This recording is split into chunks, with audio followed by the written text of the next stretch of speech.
அனைவருக்கும் வணக்கம். Welcome to பொன்வாரிவின் சேனல். இந்த வாரம் லீவுக்கெல்லாம் முன்னாடி பல படங்கள் ரிலீஸ் பண்ணணும்னு சொல்லி 6 படங்கள் ரிலீஸ் ஆயிருக்கு. ஏன்னா ஆயுத பூஜை லீவுக்கெல்லாம் பெரிய படங்கள்லாம் வரும். அதனால் கிட்டத்தட்ட இப்போ இருக்கிற படங்களில் ரெடியாக இருக்க படங்கள்லாம் இப்போ ரிலீஸ் பண்ணிட்டாங்க. அதில் கிட்டத்தட்ட ஒரு 6 படங்கள் இந்த வாரம் ரிலீஸ் ஆச்சு. அதில் மிகவும் எதிர்பார்க்கப்பட்ட படங்கள் லப்பர் பந்து, அப்புறம் கோழிப்பண்ணை செல்லதுரை, இந்த மாதிரியான படங்கள்லாம் மொத்தம் 6 படங்கள் ரிலீஸ் ஆச்சு. இதில் positive reviews, excellent word of mouth எல்லாமே படம் ப்ரீவியூ ஷோ அப்போவே இந்த படத்துக்கு வந்துடுச்சு. இந்த படம் 2 நாள் முன்னாடியே, அதாவது புதன்கிழமையே ப்ரீமியர் ஷோலாம் பண்ணிட்டாங்க. ப்ரெஷ் ஷோவில் நல்ல வரவேற்பு பெற்றிருந்துச்சு. இந்த படம் நேற்றுக்கு ரிலீஸ் ஆகி ரொம்பவும் வரவேற்பு பெற்ற படம். நேற்றுக்குன்னா அதாவது வெள்ளிக்கிழமை ரிலீஸ் ஆகி இப்போ மிகப்பெரிய வரவேற்பு பெற்ற படம். அந்த படம் தான் லப்பர் பந்து. இந்த படம் பார்த்துட்டேன். இந்த படம் ஒரு தரமான படம். குடும்பத்தோடு பார்க்கக்கூடிய ஒரு படம் இருந்தால் சொல்லுங்கள். ஒரு நல்ல படமாகவும் இருக்கணும், படத்தில் எந்த விதமான சண்டை காட்சிகள் அதிகமாக இல்லாமல், வல்கர் இல்லாமல் இருக்கணும் அப்படின்னு சொல்கிறவங்களுக்காக ஒரு தமிழ் திரைப்படங்கள் பழைய ட்ராக்குக்கு வந்துடுச்சு, சிறப்பான தமிழ் படமாக வந்திருக்குன்னு சொல்லி சமீபத்தில் கூட வாழை படம் கூட இந்த மாதிரியான ஒரு நல்ல ஒரு பாசிட்டிவ் ரிவ்யூஸ்லாம் பெற்று இருந்துச்சு. அதுக்கு அடுத்ததாக க்ரௌட் புல்லிங் படமாக ஒரு மிக சிறந்த படமாக வந்திருக்க படம் தான் லப்பர் பந்து. இப்போவே நம்மளோட வெர்டிக்ட் சொல்லிடுறோம். இந்த படம் கண்டிப்பாக குடும்பத்தோடு பார்க்கக்கூடிய ஒரு தரமான படம் தான். இந்த வீக்கெண்டு கண்டிப்பாக நீங்கள் டிக்கெட் புக் பண்ணி பார்க்கலாம். ஃபேமிலியோட பார்க்கக்கூடிய ஒரு தரமான படம், கொடுத்த காசுக்கு ஒருத்தான படம். இந்த படத்தில் அறிமுக இயக்குனர் தமிழரசன் பச்சைமுத்து தான் இயக்கியிருக்காரு. அவர் அறிமுக இயக்குனர் பண்ண படம் மாதிரியே தெரியல. அனுபவம் முக்கிய இயக்குனர் பண்ண மாதிரியே அந்த பெண் கதாபாத்திரங்களுக்கெல்லாம் எப்படி இயக்குனர் சிகரம் பாலச்சந்தர் அவர்கள் நல்ல ஸ்ட்ராங்காக எழுதியிருப்பாரோ அந்த மாதிரி பெண் கதாபாத்திரங்களுக்கெல்லாம் இம்பார்ட்டன்ஸ் கொடுத்து எழுதியிருக்காரு. அதுக்கு நம்ம பாராட்டுகளை தெரிவிச்சுக்கலாம் முதல்ல. அது இல்லாமல் சாதி சமத்துவத்தை பற்றியும் பேசியிருக்காரு. இந்த படத்தில் அட்டகத்தி தினேஷ், ஹரிஷ் கல்யாண், சஞ்சனா கிருஷ்ணமூர்த்தி, அப்புறம் காளி வெங்கட், பாலசரவணன், இப்படி ஏகப்பட்ட நட்சத்திரங்கள் நடிச்சிருக்காங்க. படத்தில் இன்ட்ரெஸ்டிங்கான விஷயங்கள் பல இருக்குது. நல்ல இன்ட்ரெஸ்டிங்காக டீட்டெயிலிங்காக ரிவ்யூ பண்ணியிருக்கேன். இப்போ கேட்குற படத்தில் நீங்கள் நான் தெரிஞ்சிக்க விரும்புகிற விஷயங்களை தொகுத்து எல்லாருக்கும் புரிகிற அளவுக்கு டீட்டெயிலிங்காக நடிகர் யார், ஹீரோ ஹீரோயின் யார், என்னென்ன முன்னாடி பண்ணியிருக்காங்கன்றதெல்லாம் சொல்லி டீட்டெயிலாக ரிவ்யூ பண்ணியிருக்கேன். அதனால் கொஞ்சம் லெங்க்தாக போகும், பாருங்கள், இன்ட்ரெஸ்டிங்காக இருக்கும். நம்ம சேனலில் புது படங்கள் ரிவ்யூலாம் பண்ணிட்டு வரோம். அந்த படம் தேட்டர்களில் வரும்போதும் ஓடிடியில் வரும்போது எப்படி இருக்குன்னு தெரிஞ்சுக்கிறது யூஸ்ஃபுல்லாக இருக்கும். அது இல்லாமல் இந்த படம் 18+ குழந்தைங்க பார்க்கக்கூடியதான், கால் எடுக்கிறதுக்கு யூஸ்ஃபுல்லாக இருக்கும். அதனால் நம்ம சேனலை சப்ஸ்கிரைப் பண்ணிங்கன்னு கேட்டுக்கிறேன். அதில் இந்த விமர்சனம் பிடிச்சிருந்ததுன்னா உங்கள் ஃப்ரெண்ட்ஸ் அண்ட் ரிலேஷனுக்கு ஷேர் பண்ணுங்கன்னு கேட்டுக்கிறேன். வாங்க இனி படத்தோட விமர்சனத்துக்குள்ளே போகலாம். படத்தோட கதை என்னென்னா, இந்த கதைக்களம் 2011 கடலூர் பகுதியில், ஒரு கிராம பகுதியில், ஒரு தொழுதூர் அப்படிங்கிற பகுதியில் நடைபெறதாக காண்பிக்கப்படுது. அங்கே அடிக்கடி இந்த கிராமத்தில் விழாக்கள், கோயில் திருவிழாக்கள், பெரிய தலைவர்கள் பிறந்த நாள், இந்த மாதிரி குடியரசு தினம், அந்த மாதிரியான பண்டிகைலாம் கிரிக்கெட் மேட்ச் வச்சுருப்பாங்க. அப்போ லப்பர் பால் மேட்ச் தான் ரொம்ப ஃபேமஸ். கிராமம் சைட்லாம் ரப்பர் பால் மேட்ச் தான். அந்த மாதிரியான மேட்ச்சில் பெயிண்டராக இருக்கிற ஒரு கேரக்டரில் வர ஹீரோ அட்டகத்தி தினேஷ் இளைஞராக வராரு. அவர் அப்போ தான் ஒரு நல்ல கல்யாணம் அப்போ தான் ஆகிருக்கும் அவருக்கு. ஒரு லவ் மேரேஜ் பண்ணியிருப்பார் ஸ்வஸ்திகா விஜயை.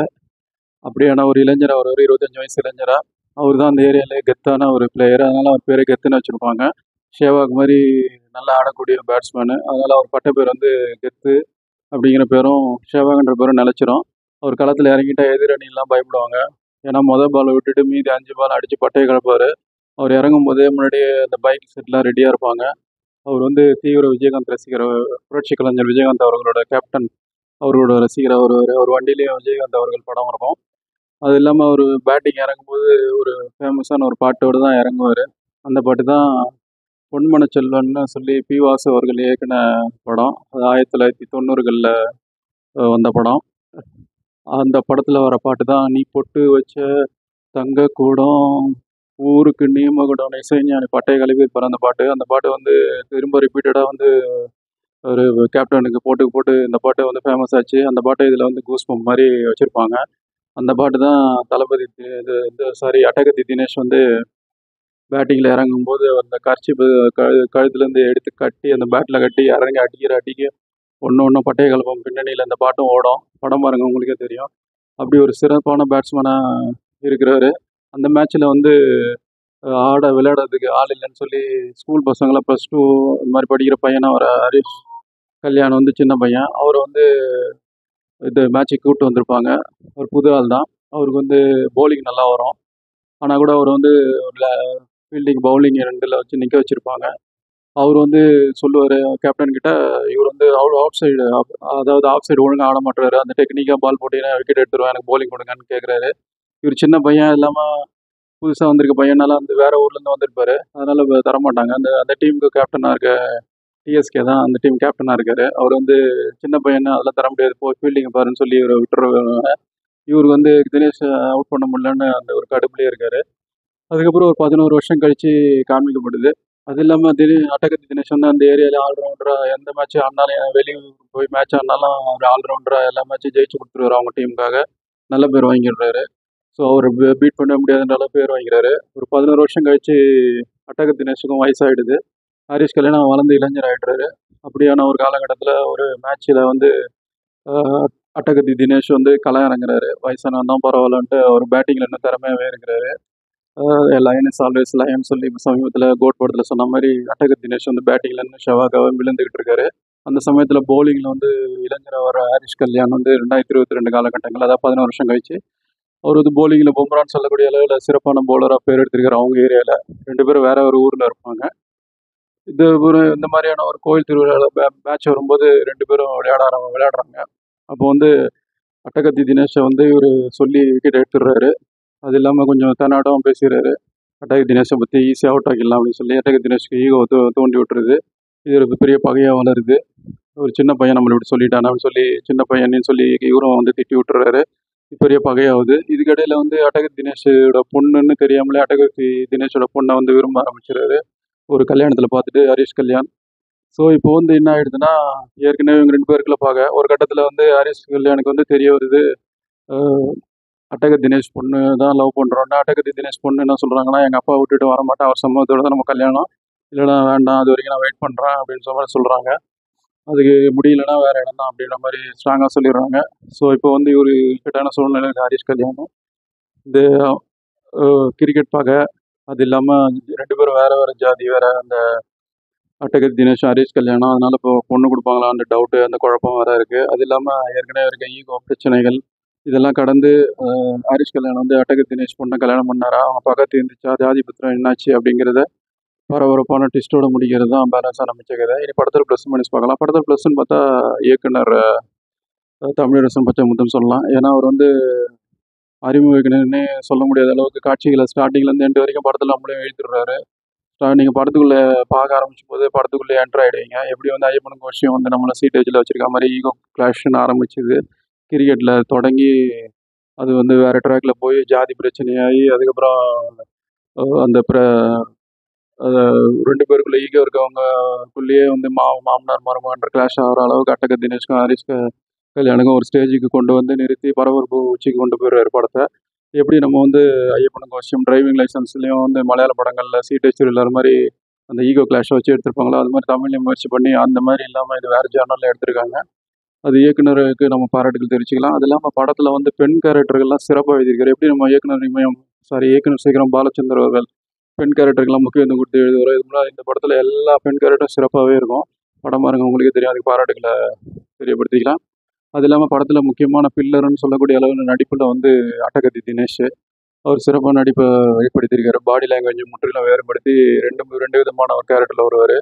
ஆரம்பத்தில் வந்து ஒரு நடுத்தர வயது 25 வயசு இளைஞராக ஒரு கிரிக்கெட் ஆடுறவர், புதுசாக கல்யாணம் ஆகிருக்கும் அப்போ தான். அந்த கேரக்டரையும் பின்னி பழகிறதுப்பார் கிரிக்கெட் ஆடுற மாதிரி. அது இல்லாமல் நடுத்தர வயசில் ஒரு பொண்ணு ஃபேமிலின்னு செட்டில் ஆகிருப்பார். அவங்க வீட்டில் கிரிக்கெட்டுக்கு எதிர்ப்பு தெரிவித்து அதை மீறி ஒளிஞ்சு வந்து விளையாடிட்டு இருப்பார். அந்த கேரக்டரையும் நல்லா வெளிப்படுத்தியிருப்பார்.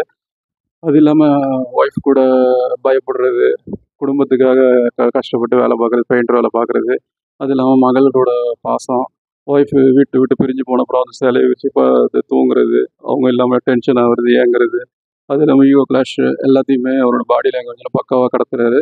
இந்த படத்துக்கு பல விருதுகள் கிடைக்கும். சிறப்பான நடிப்பு. படத்தை வந்து அவர் நடிப்பை ஜஸ்டிஃபை படுத்திட்டாரு. அது இல்லாமல் படத்தில் நடித்தவங்க எல்லாமே சிறப்பாக பண்ணியிருக்காங்க. ஹரிஷ் கல்யாண் ஏற்கனவே பார்க்கிங் படத்துலேயே ஒரு நல்ல ஒரு நடிப்புக்கு பேர் வாங்கினார் போன வருஷம். எம்எஸ் பாஸ்கரோட ஈகோ பிரச்சனை எல்லாம் நல்லா பண்ணியிருப்பார். அதே மாதிரியான இதுலேயும் அவர் ஈகோ கிளாஷ் தான். அதையும் நல்லா வெளிப்படுத்தியிருப்பாரு. அது இல்லாமல் ஒரு செகண்ட் ஹாஃப் மேலே நல்லா மெச்சூர்டான ஆக்டிங்கை வெளிப்படுத்தியிருப்பாரு. அவர் நடக்கிற விஷயங்கள், அவர் சுற்றி நடக்கிறதெல்லாம் அண்டர்ஸ்டாண்ட் பண்ணிட்டு சிறப்பான நடிப்பை வெளிப்படுத்தியிருப்பாரு. அந்த கேரக்டருக்கு உண்டான இதை நல்லா பண்ணியிருப்பாரு. அது இல்லாமல் கோவக்கார பெண்ணா வர இந்த அட்டகத்தி தினேஷோட பொண்ணு கேரக்டரில் வந்து வதந்தி சீரியலில் கவனம் ஈர்த்த சஞ்சனா கிருஷ்ணமூர்த்தி அவங்க வந்து நல்லா பண்ணியிருக்காங்க. நல்லா எப்போவுமே கோவமாக இருக்கிறது, அப்பா மேலே பாசமாக இருக்கிறது, ஹரிஷ் கல்யாணோட சண்டை போடுறது, அந்த காதல் ரொமான்ஸ் எல்லாமே நல்லா பண்ணியிருக்காங்க. அவங்களுக்கு பாராட்டுகளை தெரிவிச்சுக்கலாம். அது இல்லாமல் இன்னொரு முக்கியமாக கவனம் இருக்குது வந்து சோசிட்டியா விஜய். அவங்க வந்து மலையாள நடிகை.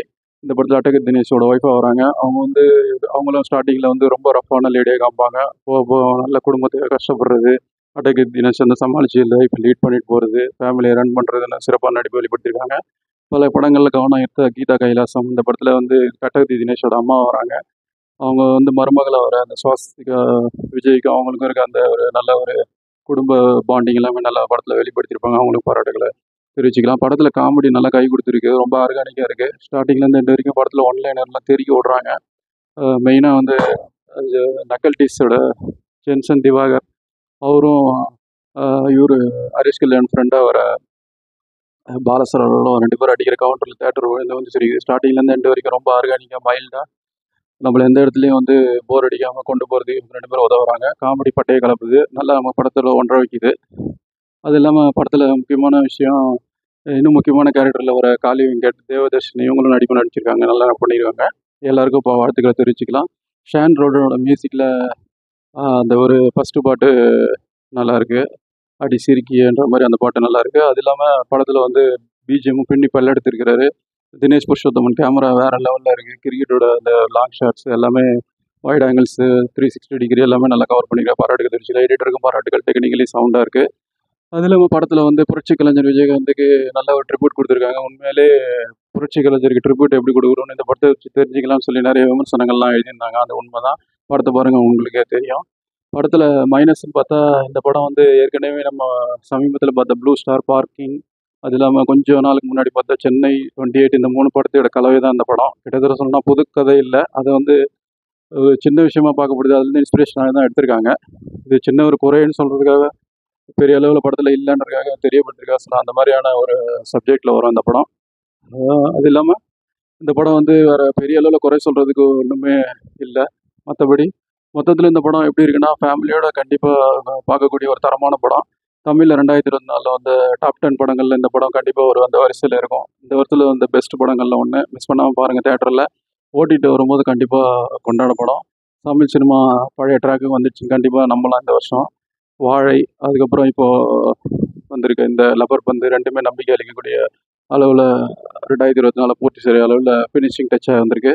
ஸோ நம்ம சைட்லேருந்து ஹைலி ரெக்கமெண்டட். படம் பார்த்துட்டு உங்கள் கருத்துக்களை தெரியப்படுத்துங்க. ஒரு 2 நிமிஷம் முன்னாடி சந்திப்போம். நன்றி, வணக்கம்.